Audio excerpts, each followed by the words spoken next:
Le Coran n'est pas la parole de Dieu. Je le dis. Je ne m'en excuse pas. Mahomet n'est pas un prophète de Dieu. Jésus est le chemin vers Dieu.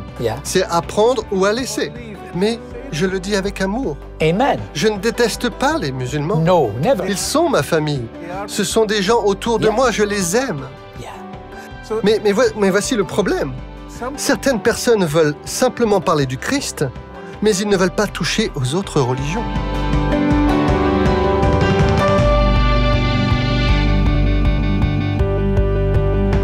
Bonjour à toutes et à tous, shalom alaikum et alechem shalom. Bienvenue sur le plateau de TBNFR, Azul Flaoun. Bonjour à toutes ceux et celles qui nous suivent depuis maintenant quelques temps fidèlement sur ce plateau. Et dans le cadre de cette émission, tout le monde doit le savoir. Et effectivement, tout le monde doit le savoir que nous sommes dans un temps formidable et que nous avons un Dieu qui est plein d'amour, qui est plein de tendresse. Aujourd'hui, sur le plateau, je reçois l'excellent, le talentueux Robert, frère Rachid, Salam, Ahlan, Kifak, Rachid. Alhamdulillah, oui, ça fait vraiment plaisir. Rachid, tu es sur le plateau de TBNFR, sur l'émission Tout le monde doit le savoir. Et tout le monde doit savoir que quoi, par exemple? Savoir quoi? Que Dieu nous aime et qu'il a un plan merveilleux pour la vie de chacun d'entre nous. Rachid, dans cette première émission que j'ai faite avec toi, ça a été un moment plein d'émotions où tu nous as raconté ton cheminement spirituel, mais de manière très honnête, j'en suis sûr. Tu t'es converti pour une blonde aux yeux bleus. Tu t'es converti à Al-Kafir peut-être pour des papiers. J'en suis sûr, tu t'es converti pour de l'argent. Pourquoi tu es devenu chrétien? Qu'est-ce que le christianisme, franchement, quitter la plus belle des religions pour devenir chrétien? J'avais 16 ans, 17 ans, Saïd. Je ne pensais même pas au mariage. Je ne pensais pas aux femmes. Je ne pensais pas avoir une femme. J'avais à peine de l'argent pour survivre. Je dormais dans la rue. Alors comment vais-je penser à une femme? C'était hors de mon esprit. Mais parce que frère Rachid, tu sais, souvent, la plupart des gens pensent que nous nous sommes convertis, on se convertit au christianisme pour des papiers, pour un visa, pour de l'argent, etc. Mais honnêtement, c'est pas facile de quitter sa religion et de devenir chrétien. Mais qu'est-ce qui t'a raccroché au Christ? Pourquoi tout quitter pour le Christ, quoi? Qu'est-ce qu'il a de plus? Lorsque vous trouvez quelque chose de précieux, vous êtes prêt à tout donner pour cette chose. Donc, si j'ai trouvé le Christ lui-même, pas seulement la chose, c'est encore plus digne de tout quitter. C'est donc la conclusion à laquelle j'étais arrivé. Alors, imaginez que vous trouvez un trésor comme Jésus l'a dit. Vous allez tout vendre pour obtenir ce trésor. C'est encore mieux quand on trouve la bonne personne. Vous partez. Si tout le monde veut me quitter, ce n'est pas grave. J'ai le seul et unique. Pour moi, trouver la bonne personne, mon modèle, mon sauveur, celui sur qui je peux compter. Donc pour moi, d'accord, je veux dire, s'il faut souffrir, qu'il en soit ainsi. S'il faut dormir dans les rues de Casablanca, qu'il en soit ainsi. S'il faut le rejet de la famille, qu'il en soit ainsi. Vous savez, quand nous sommes adolescents, surtout, et je remercie Dieu de s'être révélé à moi à cet âge-là, nous aimons avoir une cause. Et nous sommes prêts à défendre cette cause jusqu'au bout, parce que nous sommes encore frais. Nous avons encore du zèle. Nous avons toujours ces idées idéalistes. Alors, quand j'ai rencontré Jésus, j'étais vraiment prêt à aller à l'extrême. Genre, quoi qu'il en coûte, quoi qu'il en soit. Et je ne crois pas que j'étais vraiment courageux. Je croyais juste que Christ me prendrait et qu'il serait avec moi. J'avais cette foi simple, si tu vois ce que je veux dire. Ce n'est pas vraiment du courage pour moi, c'est cette simple foi. Vous croyez chaque parole. Quoi qu'il ait dit, je le crois. Wow. Et il a dit, n'ayez pas peur de ce monde. Et il a dit, je serai avec toi. Et il a dit, demande-moi. Et il a dit tellement de choses. Donc, je me disais que s'il le disait, et qu'il disait la vérité, et qu'il en est mort, et que ses disciples étaient prêts à mourir pour lui, je ne fais pas exception. Je ne fais pas exception, je ne ferai pas exception. Je vais simplement suivre ce qu'ils ont fait. C'est donc ce que j'ai fait. Et je pense que la simple foi est la clé. Amen. J'étais effrayé, j'étais un peureux. J'étais peureux. J'étais un adolescent, je peux à peine survivre. Je peux à peine faire face aux gens. In the street, Mais je pense que ce n'est pas du courage, je pense que c'est la foi. tout le monde doit savoir que la foi, c'est pas de la sensation de l'émotion. La foi, c'est de vouloir donner une nouvelle direction à ta vie. Et là, il y a frère Rachid, plein de fois, là vous acceptez Jésus, vous êtes autour d'un mur d'hostilité. Qu'est-ce qui arrive par la suite? Tu sais, Saïd, quand j'y pense, quand je regarde au passé et aussi quand chaque fois je vis des moments un peu de solitude, j'ai ces images de ces années qui me viennent. Et tu ne le croiras probablement pas. J'ai fait beaucoup de choses dans ma vie. Yeah. Mais je crois toujours que ce furent les années les plus fortes de ma foi. Wow. Tu sais pourquoi? Parce que je n'avais rien. Je n'avais que Jésus. Rien. Littéralement rien. C'est une grande leçon. C'est une grande leçon. Littéralement I agree, rien. brother. Je n'avais rien à craindre de perdre. Je n'avais rien. Alors, quand j'étais dans les rues de Casablanca, imaginez ma vie. Je vais vous donner, par exemple, l'exemple d'un jour au cours de ces 2 années. Un exemple d'une journée. Yeah. Je me réveille, j'ai pas de plan. Juste. Je n'ai aucun plan. Faith on God. Je suis juste, je me réveille. Wow. D'accord, qu'est-ce que je vais faire? Je vais marcher. Ce que je fais, je prie. Je prie juste. J'avais une Bible, une petite Bible dans ma poche. Je l'ouvre, je la lis. J'ai faim. Je n'ai pas de nourriture. Je ne connais personne. Ensuite, je vais chez de la famille un peu éloignée qui habite très loin. Et je marche peut-être 2 heures pour y aller. Et ils me demandent qu'est-ce qui va pas. Et je dis, j'ai juste besoin de nourriture. Ensuite, je mange, puis je pars. Yeah. Je vais chez un ami de l'école. Yeah. Le soir, je dirai, j'ai juste besoin de nourriture. Et il dira, viens avec moi. Et il m'a juste donné quelque chose, et puis j'y vais, je prie. Et c'est tout. Et le lendemain, pareil, le lendemain, et le lendemain. C'est comme ça. Et je lis la Bible, et je pleure parfois. Et je dirais, mon Dieu, Ya Rab. je ne comprends pas pourquoi tu me fais ça. Et en même temps, j'ai confiance en toi. Mais je ne comprends pas. Oh, Jesus. Je ne comprends pas pourquoi tu permets que cela arrive à un enfant. Wow. Mais je garde la foi. Alors, voyez, il y a 2 choses avec lesquelles vous jouez. Yeah. Vous ne comprenez pas, mais vous faites confiance. C'est puissant, c'est fort. Wow, wow, wow. Donc, ces 2 choses, elles étaient dans ma vie. Encore une fois, quand je regarde en arrière, je me dis, c'est comme ça que c'était. C'est la force par la foi. Je n'avais rien. Yeah. Je ne vais pas appeler mon père et lui dire que j'ai des ennuis. Sauve-moi. Je ne connais aucune personne influente, puissante. Je n'ai personne pour me protéger. Je n'ai rien. Je n'ai pas de compte bancaire. Yeah. Je n'ai Only God. rien. Wow. Voilà donc ce qui s'est passé. Et après ça, j'ai commencé à aller aux réunions le dimanche avec ces Marocains. Je leur ai expliqué ma situation, ce qui s'est passé et tout ça.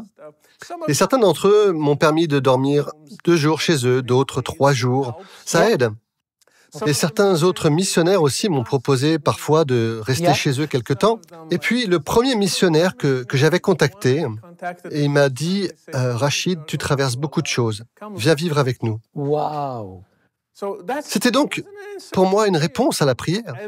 Il m'a donné une chambre et j'étais avec ses enfants. Et il a dit « La seule chose que tu feras est d'apprendre à mes enfants le dialecte marocain, le darija. Yeah, Darija. » Et c'est tout, c'est ton loyer. et retourne à l'école Very good man. et recommence ta vie. Wow. Alors, j'ai commencé petit à petit. Je suis allé rendre visite à mes parents et j'ai dit à ma mère que je venais juste pour lui dire que je t'aime, je n'ai rien. Wow, wow. Je ne viens pas parce que tu m'as tordu le bras et finalement je suis de retour. Ce n'est pas parce que j'ai beaucoup souffert et que maintenant je suis revenu à l'islam, parce qu'ils voulaient faire pression pour que je puisse rentrer. Et j'ai dit non, je suis toujours chrétien et je t'aime encore plus. Wow.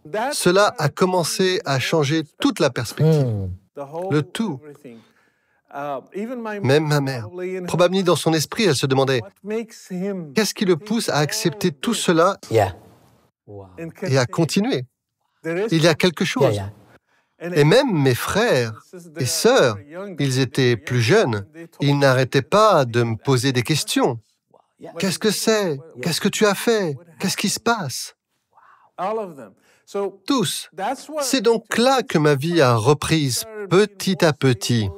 J'ai commencé à être plus stable, à avoir un petit boulot partiel, faire des petites choses pour les gens, comme de la peinture, du jardinage, parfois couper de l'herbe pour certaines personnes. Et parfois, j'enseignais aussi la langue, le darija. Parce que quand vous avez des relations, quand vous connaissez quelqu'un qui est américain, il a son ami qui est américain, un autre ami qui est français, et il me présente donc à plein de gens et me disent « Aimeriez-vous enseigner, gagner un petit peu d'argent ?» Donc si j'enseigne 1 heure à parler le darija à quelqu'un qui est américain et qu'il me donne environ 50 dirhams. 50 dirhams me suffisent pour 1 semaine. C'est $5, 5 euros. Mais pour moi, c'était suffisant pour 1 semaine. Je ne vivais de rien. Je veux dire, 50 dirhams, c'était énorme. Et cela m'a donné le courage de faire davantage confiance à Dieu. Amen, amen, amen. Et je suis retourné à l'école. J'ai commencé à reprendre ma vie en main. Et petit à petit, j'ai pu déménager, louer mon propre appartement. Quand j'ai trouvé un emploi, après avoir terminé mes 3 années d'école, j'ai trouvé un petit boulot et j'ai commencé à payer mon propre loyer. J'ai déménagé. Et puis, petit à petit, j'ai commencé à inviter les croyants à venir chez moi. Puis je me suis marié, mais pas à une femme aux yeux bleus et aux cheveux blonds, mais à une femme marocaine. Et son père était aussi un croyant, mais il était en prison à cause de sa foi. Quand je regarde mes années, au moins, je n'étais pas en prison. Pour moi, oui, j'étais dans la rue, mais j'étais libre. Alors quand j'ai commencé à entendre d'autres histoires, la mienne semblait rien. C'était un tout petit peu. Mes amis, nous sommes sur TBN FR. Tout le monde doit savoir, dans les béatitudes que Rachid a partagées dans son témoignage, heureux. Heureux serez-vous est l'équivalent d'être béni. Béni quand on sera dans l'opposition, béni quand on sera seul, béni même quand on est dans la rue, mais à la fin de tout ceci, heureux serez-vous quand on vous persécutera à cause de son nom. Et on ne persécute que ceux qui marchent à contre-courant et peut-être à contre-courant. Rachid, comment tu as osé marcher à contre-courant parce que tu passes de la rue, you are in the street, to the télévision. De la rue à la télévision. Comment on passe de la rue à la télévision comme ça? Pourquoi avoir choisi aujourd'hui de passer à la télévision et de rentrer dans ces émissions que tout le monde apprécie, qui est une question aujourd'hui vitale sur le dialogue interreligieux, mais un dialogue un tout petit peu à ta manière. Parce que j'ai vécu une expérience personnelle, et j'ai fait un long voyage pour comparer l'islam au christianisme. Parce que j'avais tout ça, Dieu m'équipait. Avoir cette connaissance et aussi l'expérience pour voir les deux confessions avec des yeux clairs et un esprit clair. Alors, quand j'ai commencé à partager avec d'autres amis, ils m'ont invité une fois, quand j'ai quitté le Maroc, et ils ont dit « Nous avons un programme télé, souhaiteriez-vous y participer? Ils m'ont invité. Yeah. Bien sûr, je n'avais aucune expérience en télévision. J'ai dit non, je peux écrire, mais je ne veux pas mon visage à la télé. Yeah. Et quand je suis rentré, j'ai commencé à y réfléchir. C'est la peur. Yeah. Ce n'est pas parce que je n'avais pas d'expérience, mais c'est parce que j'avais peur de payer un autre prix. Is honorable price. Parce que c'est une chose de quitter l'islam, mais c'en est une autre de le critiquer publiquement. It's not possible. Alors, quand je suis devenu chrétien, j'ai perdu une partie de ma famille, quelques-uns. Mais quand je suis apparu à la télévision, j'ai perdu tout le reste. Saïb, it's very difficult. Parce qu'ils disent, d'accord, vous vous êtes convertis, c'est bon, mais allez Dangerous. publiquement et critiquer notre foi. It's not possible. Vous avez commis le plus grand péché de tous les péchés. Yeah. Yeah. Wow. Vous savez, en France, quand quelqu'un ose écrire ou faire des choses sur l'islam, il y a Yeah. des émeutes partout. Vous savez, avec les caricatures. Yeah, Charlie Hebdo, yeah. Yeah, it's not possible. Criticize. Je pense donc au prix. Devrais-je le faire ou ne devrais-je pas le faire? Ensuite, je lisais l'histoire d'Étienne dans le livre des Actes. Yeah, Étienne.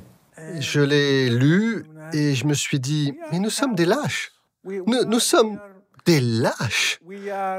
Nous sommes des peureux. Nous ne voulons pas... Nous lisons les histoires dans les évangiles et puis nous disons, bravo Étienne, tu l'as fait, bravo. Mais pas moi. Yeah. J'ai une famille, Yeah. j'ai des choses à perdre. Wow. Je ne veux pas affronter les gens. Je ne veux pas leur dire la vérité dans les yeux. Vous savez, quand il a dû affronter son propre peuple, il leur a dit la vérité les yeux dans les yeux. Yes. Et ils considéraient cela comme un blasphème. Ils l'ont lapidé à mort. Yes, right. Et j'étais sur le point de faire la même chose. Mais j'avais peur car cela risquait de me coûter la vie. Yeah. Wow. Pourquoi lui et pas moi? Wow, it's true. Pourquoi nous pensons que c'était la meilleure chose qu'il ait faite, mais nous sommes incapables de le faire nous-mêmes? Donc dans ce cas, nous serons juste des hypocrites. Nous ne sommes pas vraiment croyants. Nous sommes simplement divertis par ces histoires. Yeah. C'est un divertissement pour nous. Cela nous apporte de la joie, Yeah. mais ça n'a rien à voir avec Yeah. notre vie. The price. Alors j'en ai parlé à ma femme. Soit nous le prenons sérieusement, soit nous abandonnons la foi. Vous avez deux choix. Saïb. Prenez simplement le christianisme au sérieux ou abandonnez-le. Yeah, it's true. I agree. Vous ne continuez pas à jouer. Yeah. Alors, Many people play. j'ai appelé et j'ai dit que j'étais partant. Je vais le faire. Wow. C'est à ce moment-là que j'ai commencé mes programmes. Et quand j'ai commencé à partager la vérité. Je ne la cachais plus. Yeah. Le Coran n'est pas la parole de Dieu. Je le dis. Je ne m'en excuse pas. Yeah. Mahomet n'est pas un prophète de Yeah. Dieu. Jésus est le chemin vers Dieu. Yeah. C'est à prendre ou à laisser. C'est juste la pure vérité. Wow. Wow. Mais je le dis avec amour. Amen. Je ne déteste pas les musulmans. No, never. Ils sont ma famille. Ce sont des gens autour de Yeah. moi, je les aime. Yeah. Mais voici le problème. Certaines personnes veulent simplement parler du Christ, mais ils ne veulent pas toucher aux autres religions. Ils ferment les yeux Yeah. Just one face.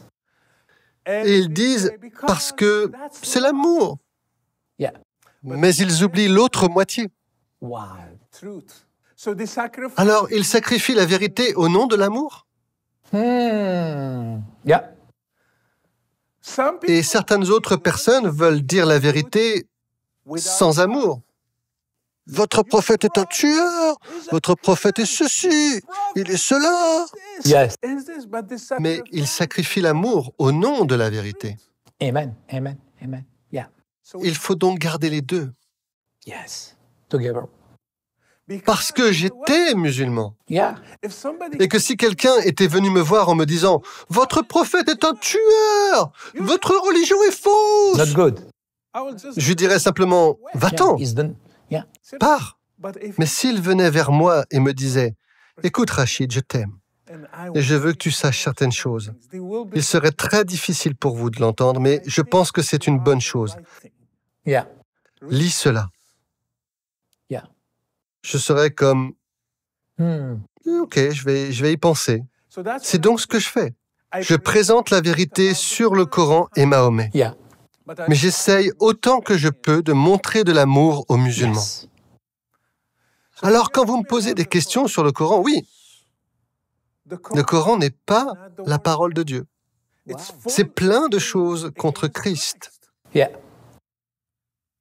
Cela a été inventé pour réfuter le christianisme. Ça a été inventé contre le christianisme. Nous ne pouvons pas jouer. Nous ne pouvons pas dire que toutes les religions mènent à Dieu. Ce n'est pas Rome, c'est Dieu. Vous n'avez qu'un seul chemin vers lui. Tous les chemins ne mènent pas à lui. Les gens essayent de jouer au politiquement correct.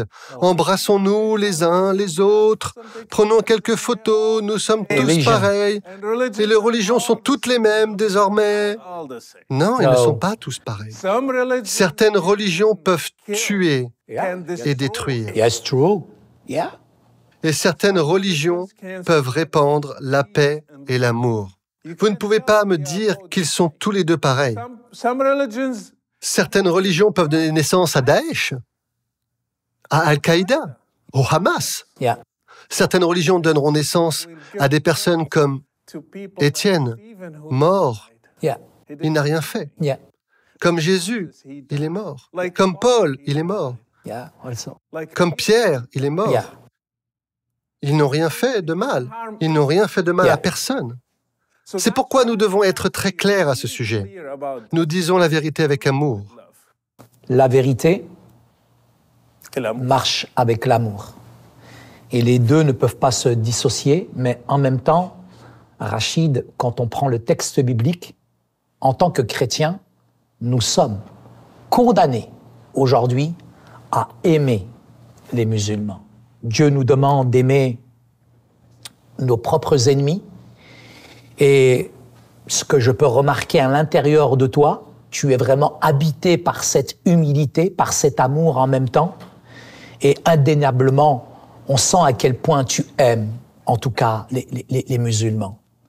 Maintenant, en tant que chrétien, effectivement, Rachid, l'amour, al-mahabba, n'est pas synonyme de faiblesse. Non. C'est pas parce qu'on est, je dirais, rempli d'amour qu'on ne peut pas dire la vérité aux gens. Et effectivement, Rachid, il y a une façon de dire la vérité, mais on peut dire qu'aujourd'hui, c'est quand même difficile d'aborder la question de la critique du texte coranique. Aujourd'hui, je remarque qu'il y a des réformateurs dans l'islam qui, de plus en plus, je dirais, osent aborder cette question dans la critique du texte coranique, mais dès qu'on touche au texte coranique, tout de suite, on est jugé, on est condamné. Est-ce qu'il y a un espoir aujourd'hui dans notre monde pour que l'islam puisse se réformer? J'ai juste une question. Moi, c'est la question du principe d'égalité homme-femme, mais le principe aussi de liberté de conversion. Et c'est un sujet que j'aimerais vraiment aborder dans le cadre d'une autre émission. Par exemple, là, Iqra Din, il n'y a pas de contrainte en religion. Mais aujourd'hui, est-ce que, simplement, finir avec cette question, est-ce qu'aujourd'hui, on est capable de réformer le Coran? Les personnes qui essayent de dire que nous pouvons réformer l'islam, ils ont un modèle en tête. Le christianisme. Yes. Ils ont un modèle. Vous ne pouvez pas avoir de modèle pour deux choses différentes. Wow. C'est comme si l'islam était né différemment. Yes. Le christianisme est né dans un autre contexte. Alors, vous voulez réformer quelque chose. Laissez-moi expliquer. On réforme quelque chose qui était dans son originalité à sa naissance, c'était juste et correct, et avait la bonne forme. Puis, au fur et à mesure des années, il s'est déformé. Alors, vous venez et vous voulez le réformer. Ramenez-le à sa forme originale. C'est la réforme. C'est ce que la réforme a fait au christianisme. Parce que le christianisme est né pur, simple. Puis, l'institution l'a déformé. L'a utilisé pour l'autorité, l'a utilisé pour de l'argent, l'a utilisé pour n'importe quoi. Puis les réformateurs sont venus et ont dit « Nous ne trouvons pas cela dans le christianisme originel. Toutes ces choses ont été ajoutées. Nous allons couper solo scriptura, seules les Écritures. Alors ramenons-le à sa forme originale. » Avec l'islam, faisons la même chose. Je vous propose juste une petite énigme. L'islam est né violent. Est né défectueux, est né pour conquérir tous les environs. Il est né pour être contre le christianisme, contre les Juifs. Donc, si vous dites que vous allez le réformer, vous allez lui donner sa forme originale, cela signifie que vous serez Daesh. Vous ne pouvez pas avoir une autre version. C'est pourquoi ils n'ont jamais réussi. C'est pourquoi la réforme protestante a réussi, parce qu'ils avaient un modèle original. Le modèle original de l'islam n'est pas bon. Donc, s'ils veulent le ramener à la forme originale, ça va être aussi horrible que possible. C'est le problème. Je crois personnellement que la réforme n'est pas possible. La seule chose, c'est qu'ils doivent ignorer certaines parties du Coran et survivre avec le reste. Ils doivent ignorer, par exemple, la liberté de religion. On ne peut pas changer un texte qui dit que celui qui change de religion, on doit le tuer. Comment allez-vous réformer cela? Mahomet a dit, quiconque change de religion, tue-le. Vous me répondez, Ikra Fidi, il n'y a pas de contrainte en religion? Mais c'est facile à répondre. C'était dans la première période médinienne. C'est abrogé, c'est annulé, c'est annulé. Donc, 9, 29, chapitre 9, sourate 29, annule tous ces versets. Vous ne pouvez donc pas réformer l'islam. L'islam est impossible à réformer. Nous sommes sur TBN-FR. Nous avons abordé un point crucial que nous allons travailler ensemble, frère Rachid, dans le cadre d'une autre émission sur la question de la réforme. Je vous retrouve très très vite pour une nouvelle émission avec le frère Rachid. Merci pour votre fidélité, pour votre suivi qui est régulier. Nous apprécions. TBN est une famille, et une grande famille. Merci de liker et de partager autour de vous et à très très vite sur TBN-FR.